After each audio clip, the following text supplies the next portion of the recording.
Hello అందరికీ! నిన్న నేను ప్రాంక్ కేక్ ఎలా చేయాలి? లేదా మన దగ్గర కేక్ ఆర్డర్స్ లేనప్పుడు ఎలా ప్రాక్టీస్ చేసుకోవాలి అని ఒక షార్ట్ అప్‌లోడ్ చేశాను. ఇన్‌కేస్ చూసారా? చూడకపోతే నేను ఇక్కడ వీడియో ట్యాగ్ చేస్తాను. అక్కడ మీరు చెక్‌ఔట్ చేయొచ్చు. అండ్ ఇక్కడ ప్రెజెంట్ మీరు చూస్తున్న కేక్ వచ్చేసి 1 కేజీ వెయిట్‌లో చాక్లేట్ కేక్ చేశాననమాట. అండ్ విప్పింగ్ క్రీమ్‌లో నేను గనాష్ యాడ్ చేశానండి. సో, అందుకని లైట్ బ్రౌన్ షేడ్‌లో ఉంది. అండ్ ఇక్కడ చూస్తే మీరు గనాష్ గమనించారా? ఎంత లైట్‌గా ఉందో. అంటే థిక్ గనాష్ కాదు. 1:1 రేషియో అండి. అంటే 100 గ్రామ్స్ విప్పింగ్ క్రీమ్ తీసుకుంటే, మనం 100 గ్రామ్స్ కాంపౌండ్ తీసుకుంటామనమాట. సో, ఆ రేషియో. అండ్ విప్పింగ్ క్రీమ్ అంటే మనం గనాష్ యూజ్ చేయడానికి చేస్తాం. లేదా అమూల్ ఫ్రెష్ క్రీమ్ అయినా యూజ్ చేయొచ్చు.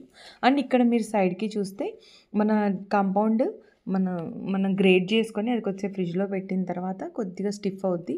అప్పుడు అది సైడ్స్‌కి అప్లై చేసేసి 46 నంబర్ నాజిల్‌తో డాట్స్ పెట్టేసి పైన చెర్రీస్ పెట్టి కేక్ లుక్ ఫినిష్ చేశాననమాట. Cake weight 1 kg. యూజ్ చేసింది 8 ఇంచ్ టిన్. ఈ కేక్ లుక్ మీకు ఎలా అనిపించిందో కామెంట్ చేయండి. ఇలాంటి మరిన్ని వీడియోస్ కోసం please like, share and subscribe. Bye.